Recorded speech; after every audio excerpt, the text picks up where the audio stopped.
kau terdaya lah kan. Itu dah kan. Jadi tuan-tuan dan puan-puan rahmati Allah sekalian, bila sampai pada bulan Ramadan ini adalah bulan yang merupakan bulan yang dinanti-nantikan. Malahan pemergiannya tanpa kita sedari adalah satu suasana yang sangat kita dambakan.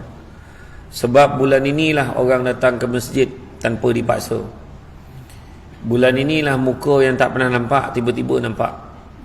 Dan ada harapan muka yang tak nampak sebelum tu mungkin tak nampak semula selepas ini. Saya tak cakap orang kampung ni, orang kampung lain, kampung sini okey. Tidak termasuk kampung Kerawai kan. Tak termasuk. Jadi bila sebut tentang bulan Ramadan, ini adalah bulan pesta ibadah dikatakan. Berlumba-lumba mencari pahala, berlumba-lumba beramal ibadah. Bulan ibadah, bukan bulan juadah ya. Maknanya bulan ni kita berlumba-lumba untuk mengusahakan, untuk dapatkan, untuk kumpulkan bekalan-bekalan untuk dibawa kepada yaumul akhir, hari akhirat. Tidak ada orang yang datang pada bulan Ramadan ni sebab dunia. Kebanyakannya datang sebab akhirat. Adalah sebahagian kecil yang datang sebab moral lepas mayang. Ada sebahagian kecil. Sebahagian besarnya sepatutnya adalah untuk mengumpulkan amal ibadah dia. Itu sebab dalam surah Al-Hasyr dan disebutkan, liman kana arjullaha wal yawmal akhir wa zakarullaha katsira. Siapa nak karaman Allah, nakkan hari akhirat, maka hendaklah dia berzikir, mengingati Allah banyak-banyak. Ya. Allah SWT menyuruh kita mencari bekalan sebanyak mungkin untuk dibawa pulang ke hari akhirat. Sebaik-baik bekalan pula, mungkin turun nak kursi ni. Sebaik-baik bekalan adalah ketakwaan kepada Allah SWT. Maka kita disuruh beramal dan melakukan kebajikan sebanyak yang mungkin. Terutamanya bulan apa? Bulan Ramadan ni. Buatlah banyak-banyak amal. Dan bagaimanapun, bukanlah perkara pelik kalau terdapat segolongan manusia yang membawa pahala amal kebajikan selama hidup di dunia, namun akhirnya semuanya diberikan kepada orang lain. Sebab apa? Bila dia beribadah, banyak benda-benda lain yang dia buat juga. Ibadah-ibadah mengutuk orang jalan juga serentak. Ya, mengutuk orang tak habis-habis. Ada je benda tak elok, ada je benda tak betul. Kan? Dalam satu hadis riwayat Muslim, Rasulullah SAW pernah bertanyakan kepada sahabat, tahukah kamu siapakah orang-orang yang muflis? Siapakah orang-orang yang bankrupt? Siapa? Maka sahabat menjawab, orang yang muflis sekalangan kami ialah mereka tidak memiliki wang dan juga harta. Maka Rasulullah SAW berkata, sesungguhnya mereka yang muflis dalam kalangan umatku ialah mereka yang datang pada hari kiamat kelak membawa pahala daripada salat, puasa dan zakatnya, namun pada masa yang sama dia juga membawa dosa memaki hamun sesama manusia, dosa menuduh orang dengan tuduhan yang jahat, dosa memakan harta orang lain dengan zalim, dosa menumpahkan darah sesama manusia, dosa memukul atau mencederakan sesama manusia. Maka diberikanlah pahalanya kepada mereka yang dizaliminya ketika di dunia dahulu. Jika habis pahalanya sedangkan belum selesai tuntutan manusia ke atasnya, maka dia ambil dosa manusia itu lalu ditanggung ke atasnya dan akhirnya dia dihumban ke dalam api neraka. Jadi itu yang kita cerita tadi. Dia salat, dia puasa, dia berzakat.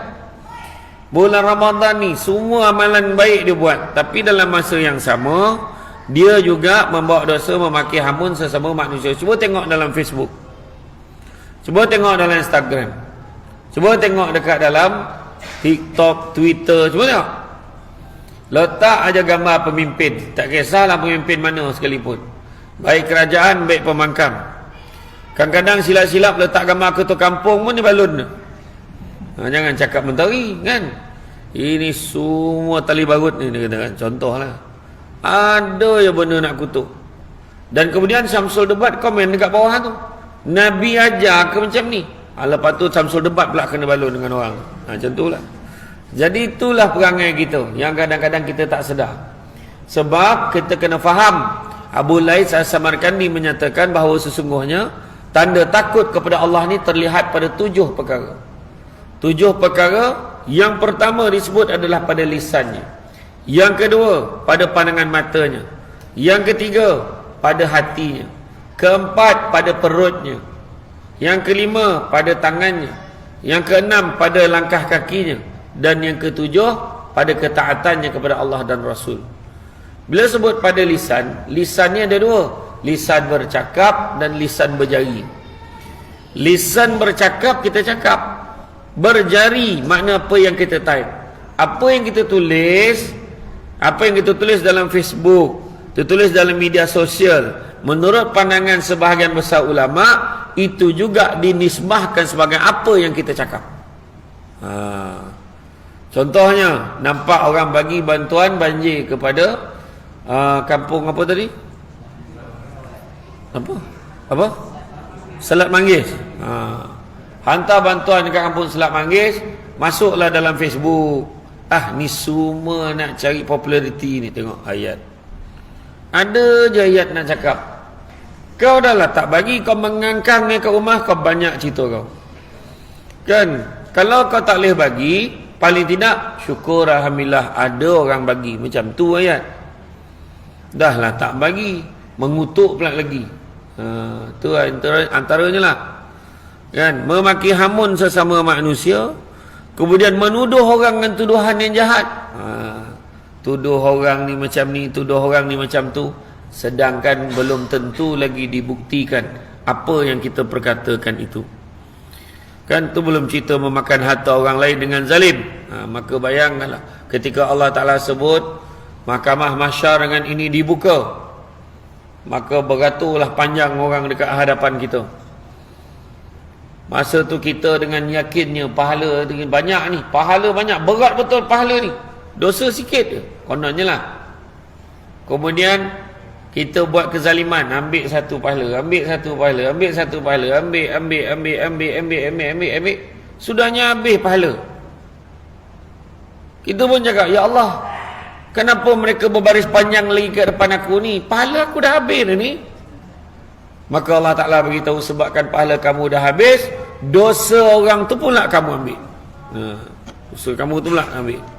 Jadi makna kata, saya tak dengar.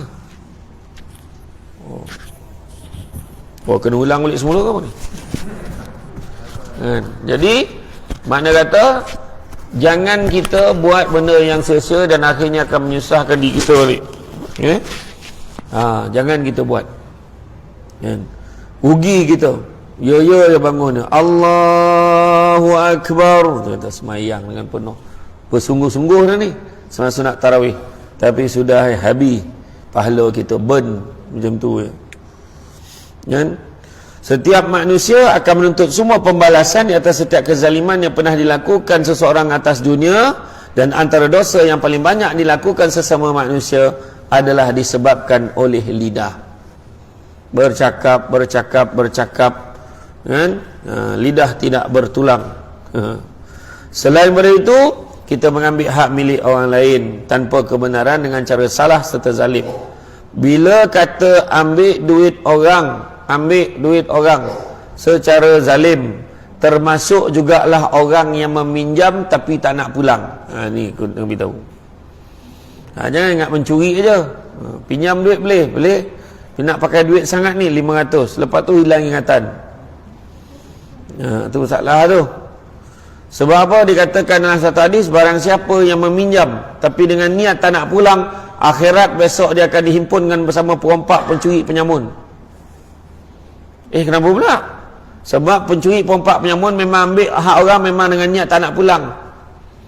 Jadi kalau orang minjam tak nak pulang, dia sama dengan penyamun tu.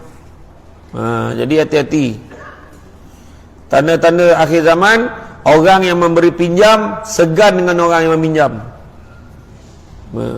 Orang yang meminjam tu relax, yang muka macam tak ada apa-apa, muka tak bersalah.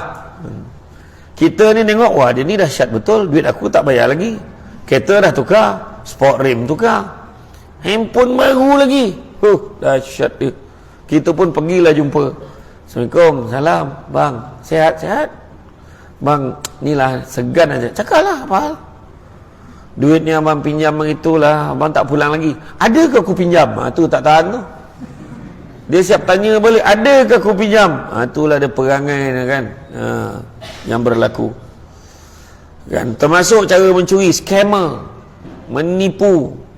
Sekarang ni hati-hati yang pergi umrah ni kan. Ada pula jual nama pula, letak muka personality, lepas tu jual. Nanti siapa nak pergi umrah dengan Samsul Debat, dia kata bayar 5,000 je, tak pasang-pasang aku kena kan. Jadi Kementerian Pelancongan dah tetapkan ni orang kampung ni jangan kena tipu pula. So codik-codik orang Kerawai kau nak bohong dengan orang kan. Hati-hati, Kementerian Pelancongan dah menetapkan bayaran yang paling rendah, tambang yang paling rendah tak boleh rendah daripada 6,990, maknanya 7,000 ke atas. Kalau ada kata 5,000 je, bohong.